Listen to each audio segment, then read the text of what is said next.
Here now is Republican Congresswoman Nicole Malliotakis from New York. She's a member of the House Foreign Affairs Committee. Good to see you, Congresswoman. It's inflationary. We know that when you're spending tens of billions, if not more, like hundreds of billions, it's inflationary. It's corporate welfare. We don't like that.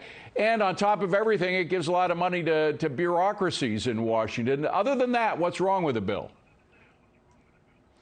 Well, I voted against the House version for those very reasons. And a matter of fact, I believe that in some ways the bill gave China a competitive edge. It would actually give billions of dollars to China to implement climate policies at a time when our president re-entered the Paris Accord without even requiring that China and India operate at a level playing field. I think one of the big issues that the senators recognize is that China is the biggest geopolitical threat that we face as a nation. And if we're going to put together legislation, it has to address a number of issues, and this bill so far does not do that. What we really need to do is combat China's influence in international organizations like the United Nations, like the World Health Organization. We have to combat the Belt and Roads Initiative. We also have to bring our supply chain home, and not by corporate welfare, but actually closing loopholes, incentivizing manufacturing once again in this country. We saw during the height of COVID let me just how stop you there. incredibly Let me just stop you there. Mm-hmm. Incentivizing does not mean subsidizing, right? I mean, this bill would literally subsidize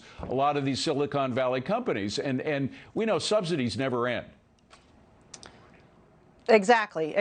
And so what we want to do instead is close loopholes, check out the tariffs, the trade laws, make sure China is in compliance with these things.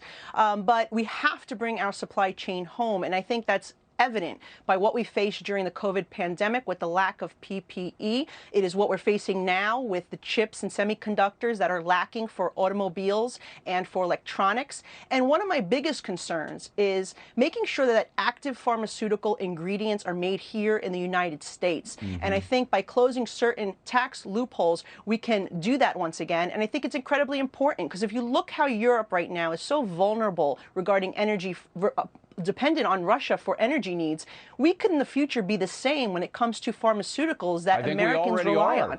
And Congresswoman, I think we're already there on a lot of pharmaceuticals that are necessary. But again, why are so many Republicans for this thing? I mean, they had, including McConnell, by the way, he's against it now, and he's threatening to prevent it from being passed.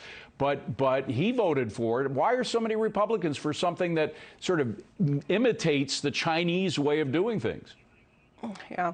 It not only imitates the Chinese way of doing things by putting taxpayer money to subsidize particular industries, but it actually gives China an advantage in some cases because they don't address some of the fundamental issues that the senators brought up. And that I think is the biggest issue. And that's why you saw an overwhelming number of House Republicans vote against the version that was brought up in our chamber. And now while they're going through this reconcile process, I'm glad that you and others are pointing out what needs to be addressed. Because again, this is a real opportunity here to fix a lot of the issues that we've seen over the past decade emerging. And if we don't do it now, China could potentially weaponize some of these supply chain things that we rely on in the future, like medication. And that is really, I think, fundamentally what we need to be doing. It's a national security issue, so it's not just about economics for us. It's not just about American we don't have jobs. Much time, but it's actually a national security of this issue. bill. And seeing what is occurring right now with Europe and Russia, that's more evident than ever. Congresswoman, supporters of the bill, we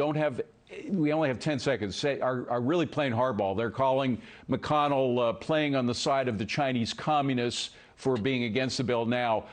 Will this hardball work? You only have 10 seconds.